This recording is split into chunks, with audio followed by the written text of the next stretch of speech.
There's a grit and a resilience and an openness to just doing things that other people would say is just crazy. He laughed at me because I was 25 years old and I didn't have any money. I mean, I'm not from a wealthy family. I'm from middle class. I decided to go start looking for hotels for sale. Most hotels didn't want rock and rollers, but I was in my mid-20s. I was like, I want the Red Hot Chili Peppers and Nirvana and Pearl Jam and David Bowie. And I then created, after that first hotel, 52 hotels around California. In doing that, I helped, with the founders take the company to become the world's most valuable hospitality company. Was there a time in your life, in your career, where that spark was gone and you were constantly looking back to spark it back up? Yeah, and I was very egocentric in terms of I wanted to succeed. I wanted you to know I was succeeding.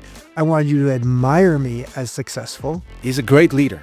There's no doubt about it. But can we argue that he may not have the best emotional intelligence? He has terrible emotional intelligence. It's one of the beauties of the United States is the entrepreneurial culture. How'd you get in the ambulance business? Oh, so randomly. So I was at Woodbury. I was about to finish my undergrad. And my best friend calls me, who is currently my business partner. He's also the godfather to my kids and to our wedding. And he says, there's this niche business, and he kind of worked in it. And he says, what do you think if we start one? I said, as long as I make enough money as a lawyer, I don't care what I do. Yeah. But that was maybe the best decision I have ever made in my life. Huh. Yeah, because, that just... So you did this out of college? Out of college, yeah. So I was taking a 7-week statistics class because I needed statistics in order to get my degree for business. And I hate math. Yeah. I can't stand math. Okay. And I had to crunch up the statistics class in 7 weeks. So I would stay up and study, all night at school. And then the following morning, like 6 a.m., 7 a.m., me and my friend would start driving our private vehicles, transporting patients. It wasn't, always, ambulance. In the beginning, it was just regular walking sedan patients, like Uber and Lyft with what they're doing right now. Yeah. So we were the Uber and Lyft before Uber and Lyft, kind of. And then they came and they ruined our business. And then, of course, being a decent businessman, we had to pivot. We pivoted into more of an area where they can't kind of do anything, which is wheelchair, gurney, and of course ambulance, critical care, basic life support, advanced life support, people on ventilators, people on cardiac monitoring, this type of transportation. And all private. I mean, you're private, so we are private, but you have Medicare and Medi-Cal. Exactly. We're transporting Medicaid, Medicare patients mostly. And it's been 15 years. Since 2010.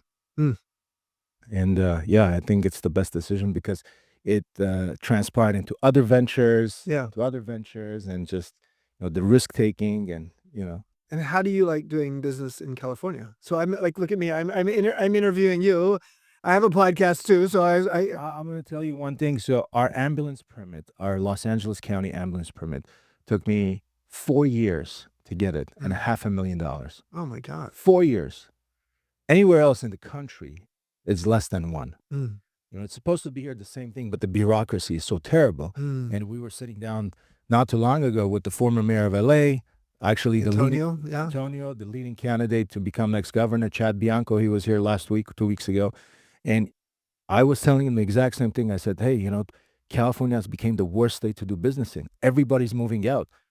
Florida had an 800,000 people migration from other states and mostly from California. We're having exits on an annual basis of 300,000 people from California. It's terrible. And you can do, there's too much, red tape and nobody wants to cut it. Yeah. Everybody's constantly more government. You can't look at Hollywood. Everybody's exiting. Hollywood is exiting. Yeah. Tesla exited. You have 3 massive gas companies exiting: Chevron, Valerio, and Phillips 76. They're all exiting. They're refiners from here. Everybody's expecting for gas to go up to $8 per hour, $8 per gallon in California. That's the speculation. But in general, just to answer your question, terrible. Yeah. Okay. All right. I hope that was too long, but it's okay. Yeah, it was terrible. Yeah. But anyways, you know what I want to start with? Yeah. How did you decide to go into business? Why business? Why entrepreneurship? Yeah, no, when I was a kid here in Long Beach in Southern California, I was doing little businesses on the side Okay. all the time. So I was always entrepreneurial. I'm the oldest son in the family, and I just felt like that was what I wanted to do. In college, I did the same thing.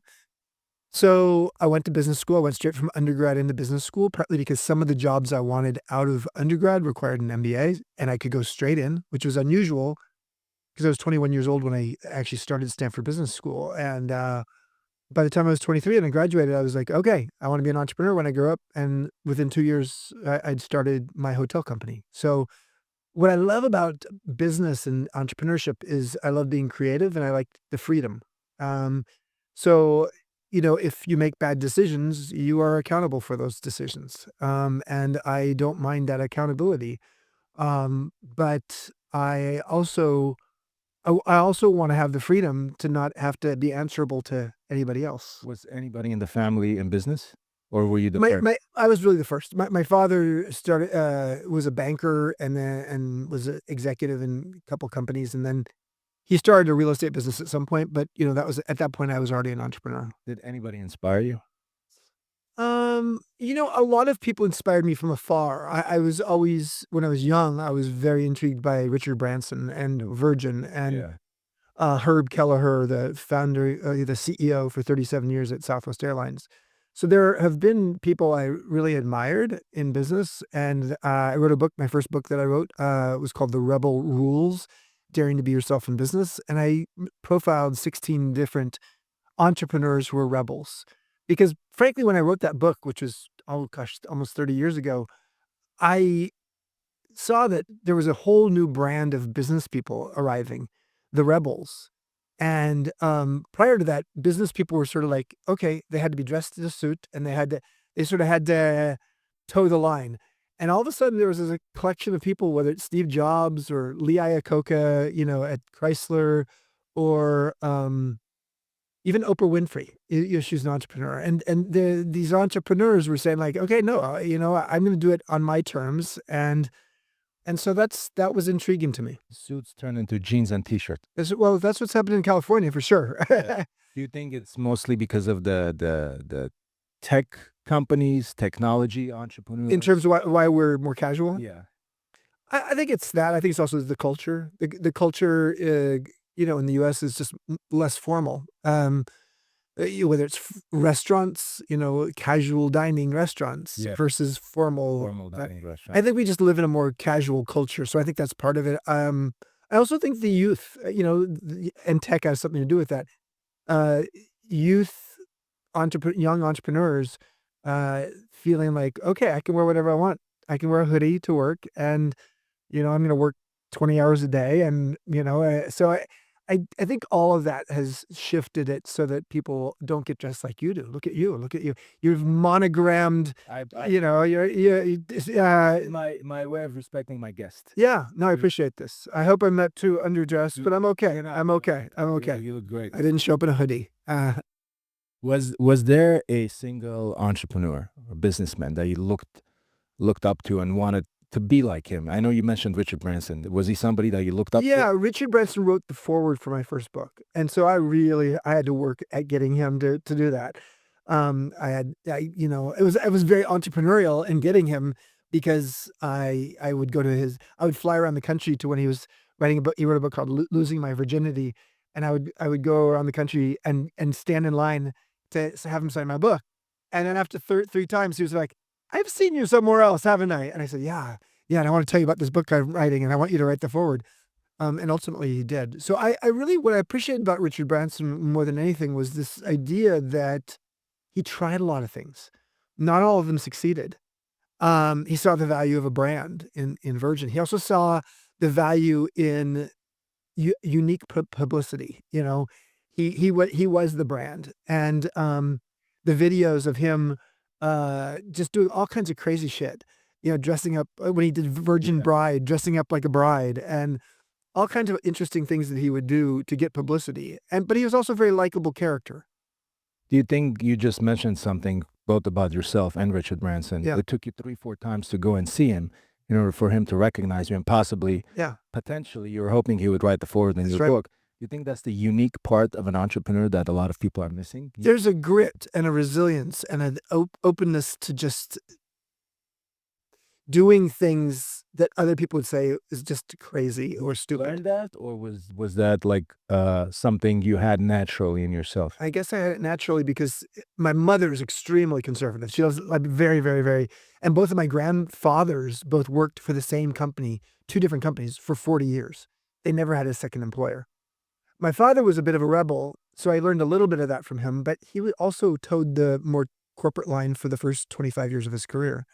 So, yeah, I was really just me. I was always a bit of an oddball on some level, and I think that to take that oddball nature, and especially to use some of my creativity and apply it to ultimately creating one of the first boutique hotel companies in the United States, was both entrepreneurship but creativity at the same time.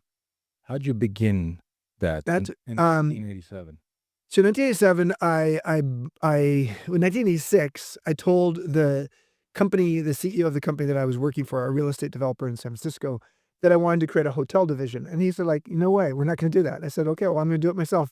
And he laughed at me because I was 25 years old, but I started writing a business plan. And I didn't have any money. I mean, I'm not from a wealthy family. I'm from a middle class family, and so I decided to go start looking for hotels for sale. And I knew I was going to have a tiny budget, so I ended up looking in a very difficult neighborhood in San Francisco called the Tenderloin. Tenderloin's famous for, it's a red light district. It's just a very rough neighborhood. It's not close to Fisherman's Wharf, right? No, no, no, no. It's near Union Square, but so I went there, looking in that neighborhood, and I found this pay by the hour motel. It was in bankruptcy, and so it was a place where people would go for an hour, so you know what they were doing there. Yeah. We won't talk about it on the air, but, it was in bankruptcy, and I was able to, like, buy the hotel, on a 40-year lease, so it was on a land lease. I see. And literally this day, Yeah. the end of the land lease just happened as of today. Sir, February 5th. February 5th of 2026. 26 is the day I no longer have it. Wow. So I've had it for 40 years. 40 years, I had the Rock and Roll Hotel of San Francisco. That's what I turned it into. It's called the Phoenix, and it's where all the rock and rollers would stay. And most hotels didn't want rock and rollers, but I was in my mid-20s. I was like, oh, Yeah. I want the Red Hot Chili Peppers and Nirvana and Pearl Jam and David Bowie and, all these famous people to stay with me. Did you buy the hotel and lease the space? I bought the hotel for $800,000, This is back in 1986. 1986, 87. I bought it for $800,000, 44 rooms. 44 rooms. But I didn't own the land, so I had to pay a land lease for 40 years. But for $800,000, I bought it. I renovated it for $200,000, which is ridiculous. You can't renovate a bathroom for $200,000 today. And then I had $100,000 of working capital. So I raised $1.1 million to start my business. Who'd you raise the money from? Mostly from people, college friends of mine, business school friends of mine. My parents put $50,000 in.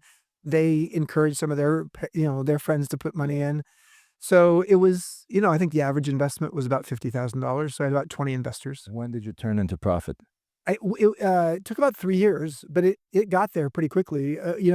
People Magazine wrote a story about us in 1990, because Linda Ronstadt had taken over the whole hotel for 2 weeks. And at that point, people knew about this hotel. And so they wrote a story about what it was like to stay in a hotel where it's just Linda Ronstadt and her band. And from that point forward, it was, we were very successful. Did you later on sell it? No, because I literally, for 40 years, I had it. Now, I then created, after that first hotel, 52 hotels around California, mostly in the Bay Area. And then in 2010, I sold the management company and the brand. But I didn't sell the real estate. I didn't sell any of the hotels that I owned. I just sold the management company and the brand, the operating company. So you still own the property? I still own the properties. I owned, of the 52 hotels, I owned 23 with partners, and I now own just 8. So I've sold a few over. How much did you sell the company for? I'm not gonna tell you. I don't. Okay. All I right. get it. No, I mean, It's a private company. it's a private company. It's now owned by Hyatt. Or else I would have known. No, Yeah, maybe. Yeah, it's owned by Hyatt. I moved on to doing 51 more hotels, so did 52 hotels, and After then you sold off the brand. nope, nope, nope. After I started that first hotel, I see. so between 24 years, between 1987 and 2010, we created 52 boutique hotels around California and 25 restaurants and 6 spas. And then I sold the brand and the management company, the operating company, and after 24 years of being CEO, I had some space in my life. But that brand is now a Hyatt brand. So, but I still owned the real estate, sold the real estate over the next few years. And then I had 2 years between age 50 and 52 to figure out, okay, what the hell do I want to do next? And I sold it at the bottom of the Great Recession. So to be quite honest, the amount of money I sold the brand for, if I'd waited 3 or 4 more years, I would have made a lot more money. But I didn't want to do it anymore because I had had an NDE, a near-death experience, Yeah. at age 47, Yeah. and that experience of having, I died because of allergic reaction to an antibiotic. That experience said, like, "I don't wanna do this anymore." I was done, and This so was right after your friend committed suicide. after one of my 5 friends committed suicide, my friend Chip, same name as I have. Yeah. So that was a really hard time for me, and got to the other side, and between age 50 and 52, I just figured out, okay, I'm gonna be curious and just do a bunch of fun stuff because I, like many people, was running a business and was on a treadmill, and I had no time for a lot of things in my life. So now I had some time and space to enjoy my life, which is important because the name of my company is called Joie, which Yeah. means joy of life. And then at age 52, I was asked by the 3 young founders of Airbnb, this is more than 13 years ago, to come in and be what they called their modern elder. Yeah. And he coined the term. They did actually. They coined the term. They said, "Chip, you're our modern elder." And I was like, like, I don't, I want to be your modern elder. I'm not elderly. They said, "Well, no, you're not elderly. That's the end of someone's life. But you're an elder because you're 52 years old, and the average age here is 26. And so it's a relative term. Tom Brady was an elder in the NFL Yeah. when he was a quarterback. So long story short is I said, well, okay, what is a modern elder then? And they said a modern elder is someone who's as curious as they are wise. I was like, ooh, I like that. Yeah. Someone who's got curiosity and wisdom. And so I spent 7.5 years there, 4 years full-time, 3.5 years part-time, mentoring the founders, but helping run a big part of the company. And in doing that, I helped, with the founders, uh, take the company to become the world's most valuable hospitality company. Yeah. And it was during that time that I started spending a little bit of time down in Baja, down in Mexico, on the beach. And I one day went for a run on the beach as I was writing a book called Wisdom at Work: The Making of a Modern Elder, and I had this epiphany, this brainstorm, this Baja aha, Yeah. which was, why is it that we don't have any place for people in the middle of their life, in midlife, to reimagine and repurpose themselves? And so the world's first midlife wisdom school was born, called the Modern Elder Academy, MEA, and we've been around now for 8 years, and we're, pretty well known around the world as the best school in the world for people in midlife who are looking to ask themselves who they wanna be when they grow up. Yeah. That's a very interesting story, Yeah. honestly. Which one of your hotels was the most popular that, if you name it, people know right now? One of the boutique hotels. Ventana in Big Sur, famous hotel across the street from Post Ranch Inn, was a hotel we managed for about 7 years. The Hotel Vitale in San Francisco was a luxury upscale hotel, 200 rooms across the street from the Ferry Building.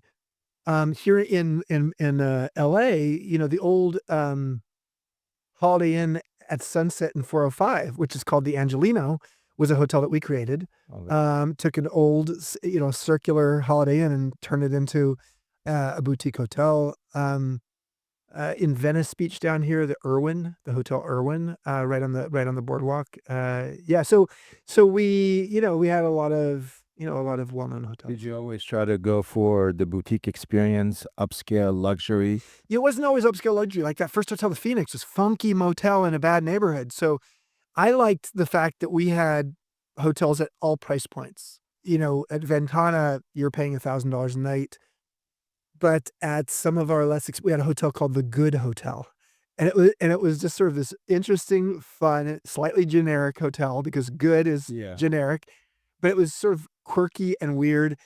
And it was in San Francisco, and you could get a room there for $75 a night. So all of our hotels were in California. My whole premise was the brand is based upon California, the California brand. And California, probably more than just about any state in the union, has a brand. Not as good of a brand as it used to have, Yeah. but it still has a great brand in some ways. It's a lifestyle brand. And so, yeah, that was what I was doing. Yeah, we had a hotel in Sacramento called the Citizen, which is by far the nicest hotel in Sacramento. The Citizen. Oh, it's a beautiful hotel. Yeah, Is that the one We're- right by the stadium? There's the Sacramento Kings Stadium. I haven't been to the King Stadium, so I don't know. Probably. Because I was. It's a historic building. It's the Citizen. Oh yeah, this is it. Yeah. Okay. I remember the Citizen. Maybe I either stayed there or. There's a restaurant out there called Grange, amazing restaurant. So yeah, that place opened in 2009. And yeah, I mean, listen, during that era, I was on fire and my company was on fire, and I was just lucky that I had created a business model based on Maslow, that really made the company a magnet for great people. And so as an entrepreneur, you can only do so much yourself. And creating an environment where people can do their best work with you is what a great leader does. Was there a time in your life, in your career, where that spark was gone and you were constantly looking back to spark it back up? Yeah, back during the Great Recession, when it was a terrible time for our business, and I didn't really want to be doing it anymore. And I had the flatline experience, and I had friends committing suicide, and I couldn't get the spark back. There'd been times before, like during the dot-com bust in 9/11, I lost the spark for a little while, but I got it back. But this time I couldn't get it back. And I realized that as the CEO of this company, in the worst of times, in the Great Recession, the company deserved a better CEO than me. But I hadn't really created a succession plan for the next CEO. And so I decided I had to sell the business because I didn't really have somebody to bring in. You sold it in 2010? I sold in 2010, yeah. What was the defining moment for you in your career after that? After you sold it off and before going to Airbnb? Because I think you went to Airbnb 2013. Yeah, 2013, exactly. So in between, what was there's something called Burning Man. Have you ever heard Burning Man is Yeah. Burning Man is a festival. It's an arts festival. And so I was the first board member of Burning Man. So it's a very interesting arts festival. And so I got really curious during that 2 or 3 years there about festivals of all kinds around the world, of all kinds, like music festivals, film festivals, food festivals, religious pilgrimages. And so I spent a year going to 36 festivals in 16 countries. Wow. And I created a website and a company called Fest 300. So we have the Fortune 500, the Forbes 400, and we had the Fest 300. And it was a list of the 300 best festivals. So you created a business during your downtime. I created a business based upon my passion around festivals. Yeah. It wasn't originally going to be a business. It was going to be just an annual list. Was Friar Festival part of it? What's the Friar Festival? You know, that festival that everybody went and nobody got anything? Oh, the Fire Festival. Fire, I said. No, that was definitely not part of it. Yeah, that was, yeah. But yeah, so that was something I did during that time. I wrote a book during that time called Emotional Equations that became a New York Times bestseller. And so I did do some work during those 2 or 3 years, but I also took some time and space to figure out what was next. Where did Abraham Maslow come and play in your life? Was it after the sell-off? No. So Maslow, so let's explain who he is. So Abraham Maslow, famous psychologist, created one of the most iconic psychology theories of the 20th century. This idea of the hierarchy of needs, and the idea that you have physiological needs at the base, safety needs above that, social belonging needs, esteem needs, and then at the top, this thing called self-actualization. So when I was going through the dot-com bust in 9/11, I was looking for a clue, and I went to a local bookstore looking for a business book because I learned business in college and business school, but man, the dot-com bust in 9/11 was, on my mind. And so I went to the bookstore looking for a business book, and instead I ended up in the self-help section. And that's where I got reacquainted with Abraham Maslow and the idea of this hierarchy of needs. So I started reading it and I was like, wow, people can be self-actualized. They can be all they can be, like in the army. And then I started saying, well, what if a company created a hierarchy of needs for its employees and for its customers and then for its investors? And so that model, what I called the peak model, P-E-A-K, became a model that we used in the company. And it proved to be very successful. And it was based as a psychology theory based upon the idea that people have some base needs in life, but ideally they are aspiring to higher needs. And it was huge. And the company did well. And then I wrote a book called Peak, How Great Companies Get Their Mojo from Maslow. So that was all in the 2002 to 2007, 2008 period. And then I sold the company in Do you think 2010. people can come into the final stage, which is self-actualization, earlier in their life, Of course. Yeah. at a younger age? Uh-huh. Some people in high school. I think if you're pursuing something, so there's something called ikigai. It's a Japanese philosophy. And it says it's what you do, what you like doing, what you do well, what you can get rewarded for, and what the world needs. These are 4 circles, like in a Venn diagram. And in the center is the bullseye. And if you can find something that you love to do, that you do well, that you can get rewarded or paid for, and that the world needs, that's where you want to be. And that's often where self-actualization happens. And that can happen at a younger age. Yeah, You for don't sure. have to be in the corporate world for 20, 30 years. No, of course not. Of course not. Tell me about your experience in Bhutan. I love that story. Yeah. So I gave a TED talk about it in 2010. So I was fascinated by this idea that um, a country had made a decision, when there was a teenage prince who said to, I think, an Indian journalist who said, "What's your gross national product?" Or GDP, what would be GDP now, but was GNP then. And he said, "I don't care what our gross national product is. I care what our gross national happiness is." So Bhutan, as this tiny little country in between India and China, started studying how do you create the conditions for people to be happy in a country. And then how do you measure it? Because measuring dollars at gross national product is easy. Measuring happiness is not. And so I went in 2009 to study in Bhutan to understand how they had done this. And I came back and it was very much simpatico with my peak theory, because what's at the bottom of a pyramid is usually very tangible, and what's at the top is very intangible but more valuable. And so, yeah, I loved it. And Bhutan's a fascinating place. And yeah, I came away from it feeling like, okay, you know what? You can value things that are hard to measure. Is that something you utilized in your companies prior? That experience? Did you know about? I mean, did you think about that as a businessman? Well, I thought about, I called my company Joie. So my company's name was based upon joy. Yes. And so happiness and joy are like kissing cousins. Uh-huh. But the idea of happiness as being a philosophy was sort of new to me. I mean, Like in the culture of the company. yeah, there's a guy named Tony Hsieh who started Zappos, and Tony was a friend of mine. He's passed away, and he wrote the foreword for 2 of my books. He wrote a book called Delivering Happiness, and his whole premise was like, great companies create happy employees, which create happy customers, which create happy investors, and then you invest back in the culture and the happy employees. And that was my philosophy, and he learned that philosophy from me with the peak model. And so, yeah, the idea of delivering happiness, the idea of creating a happy culture has now been proven by the Harvard Business Review as, one of the most important factors of companies that are successful.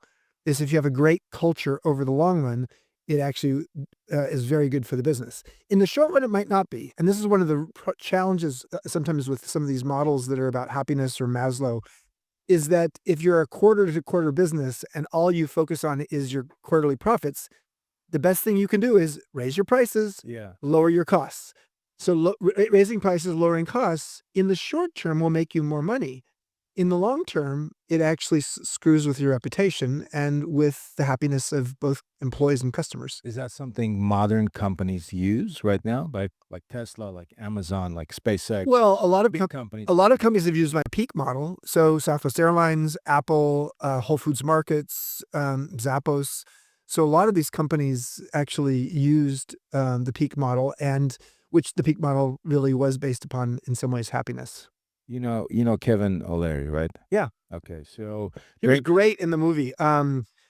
Oh God, in the Marty Supreme movie, he's in this movie that just came out with Timothy Chalamet. Tom, can you go Google Kevin O'Leary?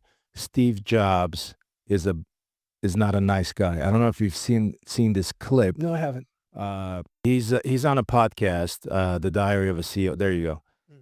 Diary of a CEO podcast, and he talks about signal and noise. How Steve Jobs used the 80% of signal and 20% of noise, meaning that if he had an 18-hour day, he had to get something done.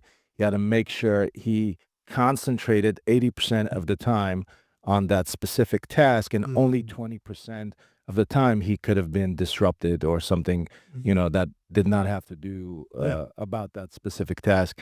And he was mentioning how that when they were speaking about their clients, that certain clients wanted certain things, and Steve Jobs turns it around and says, I don't give a shit what they want. Yeah. They want what I want. Whatever I give Oh them. yeah. No, he said he hated Care if focus you're an groups. S&P 500 CEO or you're just starting a I think business. this is it, Tom. His vision of Signal was the top 3 to 5 things you have to get done in the next 18 hours. Not your vision for the business next week or next month or next year, just the next 18 hours you're awake. You're going to get those 3 things or those 5 things done that you have deemed critical for your mission. They must get done today.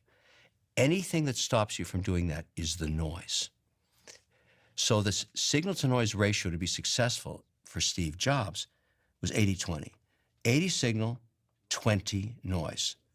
And I knew that to be true with him because he would email me at 2:30 in the morning, expect me to get back to him, because back then we didn't have texts, it was all email. He was right. He was right. And the only other person that I've seen that has a higher ratio than that is Elon Musk. He has no noise. He does not deal with noise. He is 100% signal. Is this something an average entrepreneur can be? Well, I think let's say this: Steve Jobs, having worked with people who worked with him, both before he got pushed out and then when he came back. I will say when he came back, he was, I don't want to call it signal noise. He had learned some EQ, some emotional intelligence, such that he was now the leader who could lead a company like Apple into becoming the mainstream product it became. He couldn't do that before. So he was probably 100% signal and 0% noise. But in being 0% noise, he also was not good in terms of keeping strong people in his company because of his personality and his temper. A lot of people left. Yeah, a lot of people left. A lot of people left. And ultimately when he came back, he learned some lessons starting Pixar and starting Next and a few things. So, there's a certain humility. So what I will say is this: if you're a visionary, oh yeah, you want to be 100% signal. But being a visionary doesn't necessarily mean you're good at running a company. You're absolutely right. So visionary, yes, 100% signal. But for someone who's a CEO of a company and running a company and dealing with stakeholders, you better be able to know how to listen. So I argue that being a businessman, an entrepreneur, is the world's most difficult job. Mm. It's more difficult than being a doctor, more difficult than being a lawyer. Doctors and lawyers, they have one task, they study one subject, while us, we have to study multiple subjects and try to be great at every single one. And there was a Forbes study done, and I believe you said this as well, that 2/3 of most successful businesses, Yeah. they are successful because of emotional intelligence. It's 2/3 of leaders, successful leaders, uh, can attribute their success to their EQ, and only 1/3 is due to their IQ or the level of experience they have in the work. And like you were saying, I guess Steve Jobs was missing the EQ part. He was for his first round at Apple. His second round at Apple, he had more of it. And so I would say, now Elon Musk is just an oddball character, but he's an exceptional visionary, and he's a remarkable salesperson.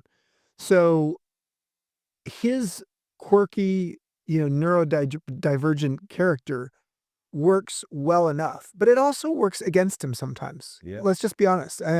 So just because someone has some qualities that make him or her really unusual doesn't mean that those qualities are always working for the best interest of the business. I mean, he's one of the best trollers on Twitter. He's a great troller on Twitter, but like that's not exactly the best use, not the best use of time. That's what I'm saying. And sometimes Yeah. that can hurt him.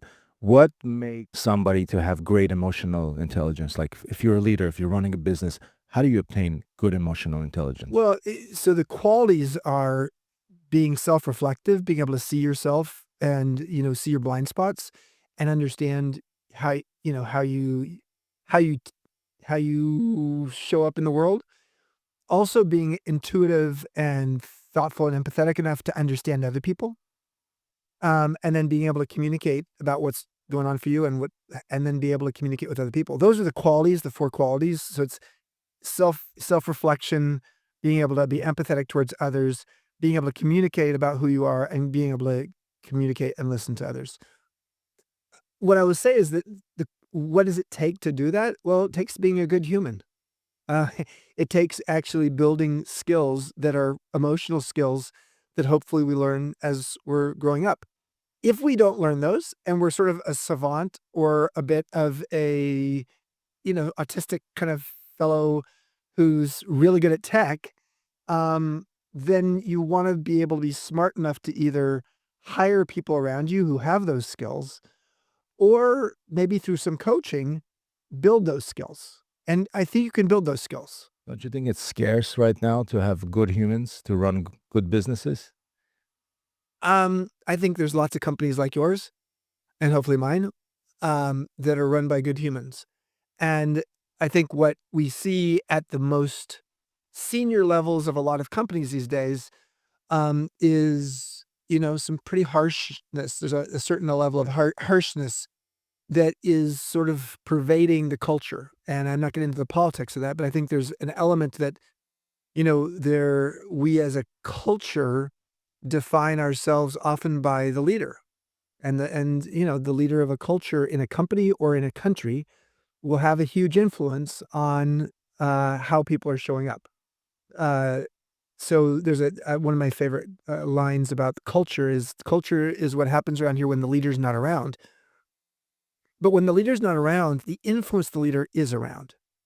And so if you are a tyrant and very difficult with people, it doesn't matter if you're not there. It doesn't matter if you're not there in the room, but people will emulate you.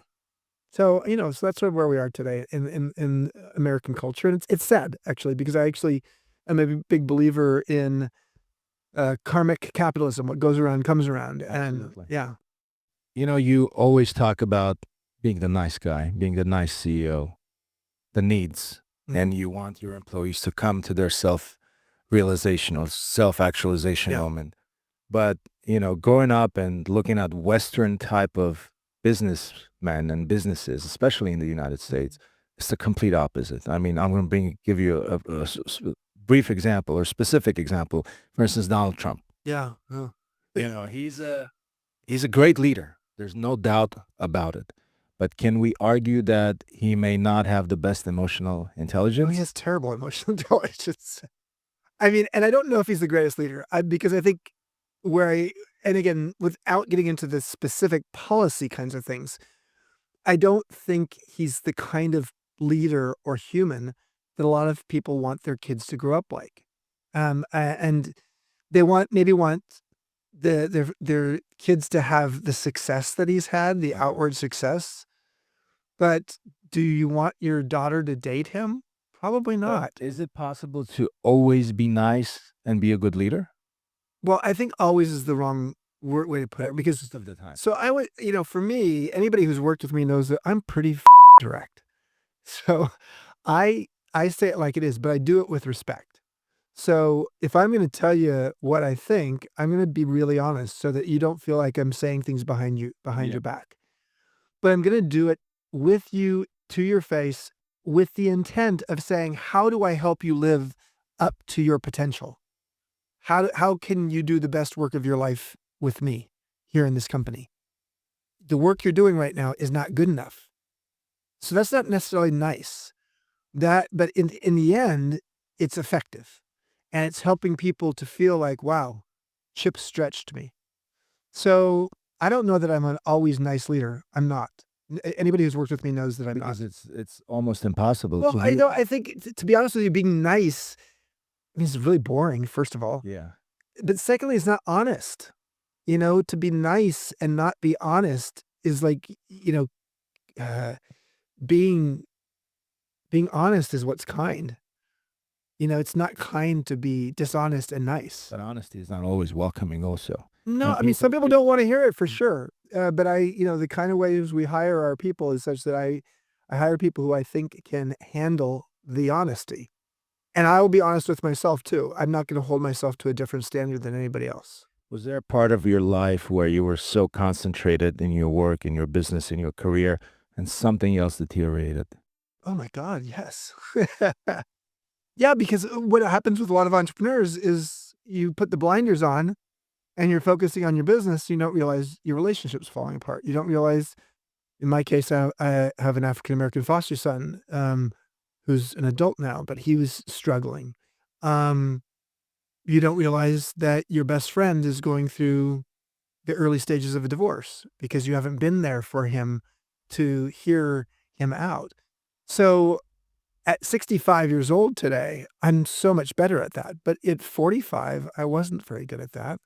I had my blinders on, and I was very egocentric in terms of I wanted to succeed. I wanted you to know I was succeeding. I wanted you to admire me as successful. I didn't care as much about money, although I've made a fortune now. But at that time, I cared more about looking good than making a lot of money. Did you think this way back then? I knew this about myself back then, but it didn't mean. Or is this the self-actualization right now? No, I knew it about myself. And because I knew it about myself, I held it in check to some degree, but it still came out. And over time, what I've learned to do is to, see that, that egocentric approach. And this is one of my biggest challenges with Donald Trump is just how egocentric and narcissistic he is. At some point, you're supposed to actually move to a state of your life where that doesn't matter as much to you. Did you have a Like partner? wearing a bikini at 75. It's like, no, a bikini at 75 doesn't look very good. Yeah. And you're supposed to actually outgrow it. And you're supposed to outgrow your ego. And you're supposed to, it doesn't mean that you don't have the ego anymore. It just means that you have a sense of humor about it. Did you have a partner who kept you in check when you're going through all of it? Yeah, I've definitely had that. And I've been lucky in that way. Because I don't want a partner who's just like me. I don't want a spouse who's just going to be like, the carbon copy of me, because like that would be dangerous. Very dangerous. But so that's why I think opposites can attract. Yeah.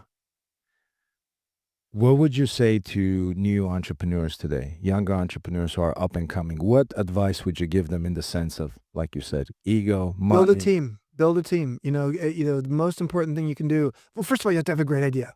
Like a great idea helps. But build a team. Build a team of where you are not replicating skill sets. I mean, people sometimes go into business and they say like, oh, I want to go into business with my best friend. But they're like carbon copies of each other, and they've not built the skill set that will make the team or the company successful. So build a team. The most important thing you can do as a leader is to learn how to be a team builder. Is there a business you would advise somebody to go into, or if there is one, what would it be? It would be like the business I'm in now, the Modern Elder Academy, which is what I'm doing these days. It's the idea of a midlife wisdom school, the idea of education for people in the middle of their life. This is a huge market. And so we're disrupting higher education. And then we have these residential communities, these regenerative communities. So we're just disrupting retirement communities. Look for industries that deserve to be disrupted.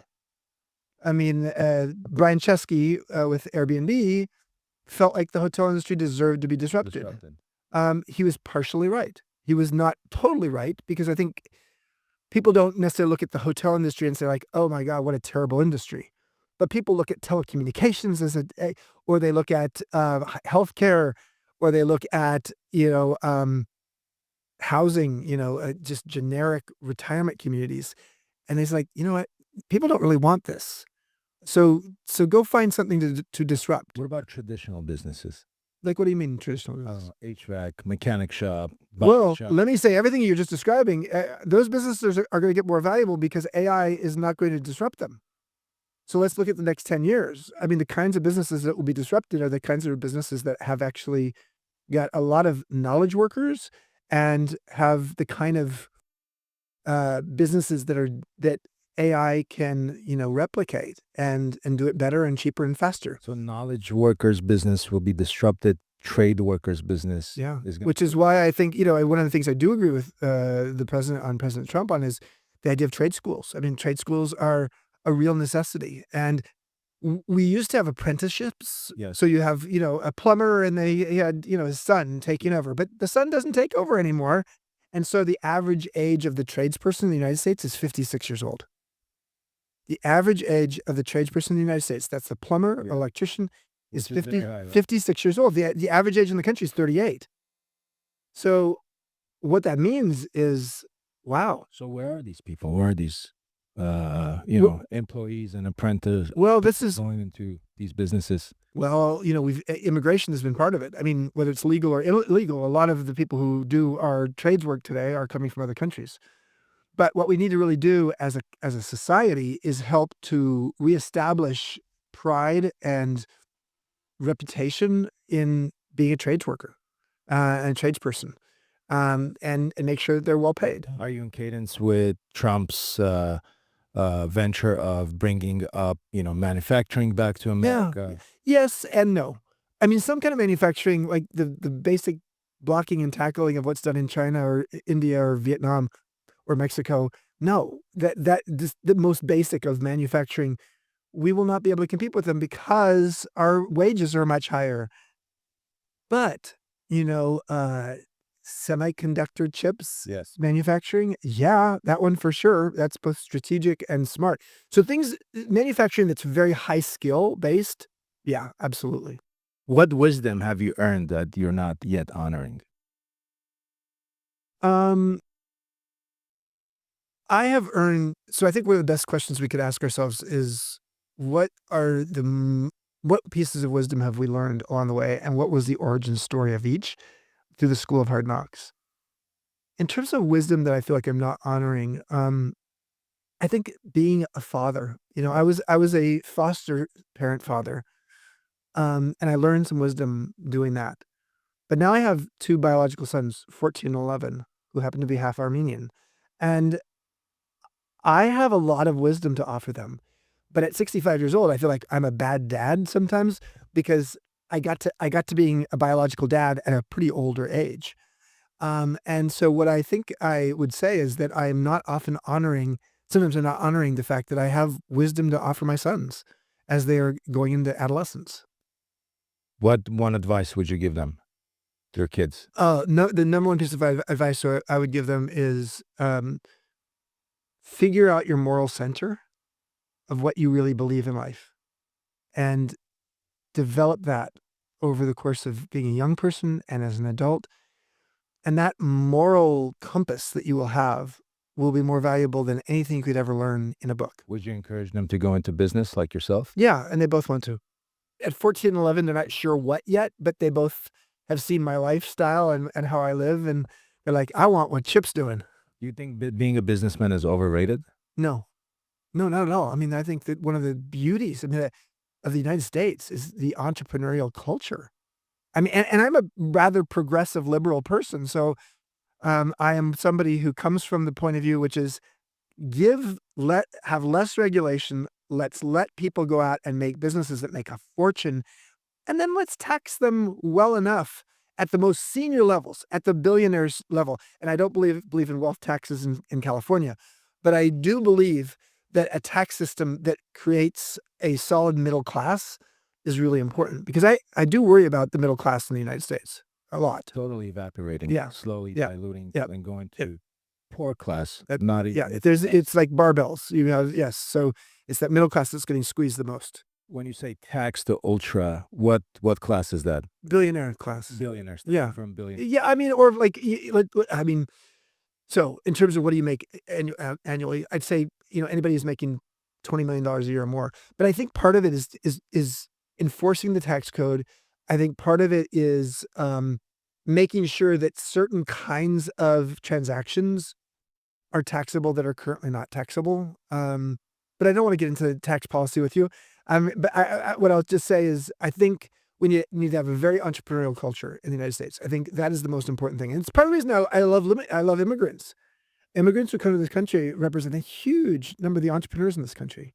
And they come to this country because it's an entrepreneurial culture. I mean, one of the first entrepreneurs of this country was an immigrant, John Ralph, who came here in 1620 something, came from Britain.